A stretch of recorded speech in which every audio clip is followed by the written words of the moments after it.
Chapter 2. I had the weirdest dreams. I was wearing a pair of absolutely gorgeous crystal slippers, and I was dancing all by myself in the middle of a huge ballroom. And then I felt someone shaking me. Alice, wake up, come on. It was Charlotte. The bell's gone. You've got to get up. It's the visit to the museum today. We got to hurry.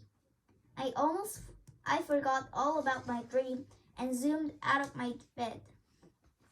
Lady Albina fussed about giving out questionnaires and pencils and instructions all the time we were eating our breakfast. Honestly, it almost made me not want to go. Luckily, Crown Prince Dandino came bouncing into the breakfast hall just as we finished. He organized our school outings, and he's good fun. Everyone ready for a fabulous day out? He asked. We'll be going to King Rodolfo's library first to see some of his books. Then we'll visit the museum, and you can have a good look at the exhibits. And at the end of the morning, we'll meet up back in the library. You can finish filling in your questionnaires while you're there. Lunch will be in the state dining room, and afterwards you can wander around the gardens while King Rodolfo and I look at your work. We'll announce the Tiara Points awarded and the winners of the competition at a little ceremony before we all go home.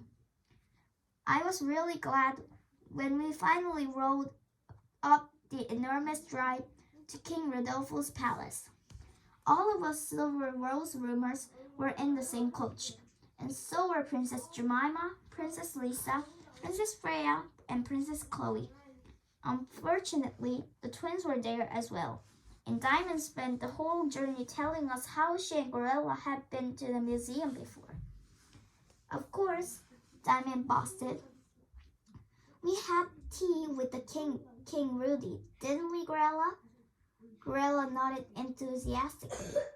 King Rudy gave us 15 different kinds of cake. I thought he was called King Rodolfo, Emily said. He is, but his special friends all call him King Rudy, and Mommy's one of his most special friends. Diamond looked so pleased with herself as she sat back, almost as if she was expecting a round of applause. That's nice, Daisy said, but she didn't sound very impressed. Diamond leaned forward and went on boasting.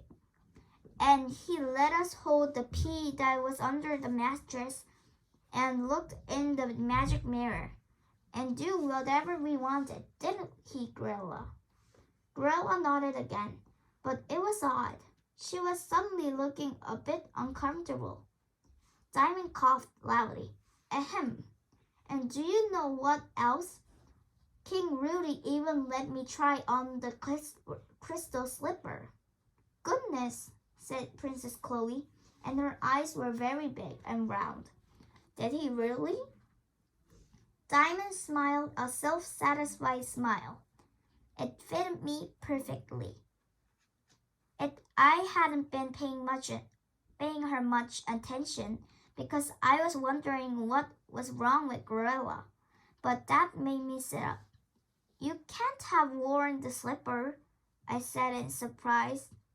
I so wanted to try it, but my big sis told me nobody's ever allowed to. Diamond went bright red and glared at me. Well, I did, didn't I, Gorilla? And I was sure I saw her pinch her twin.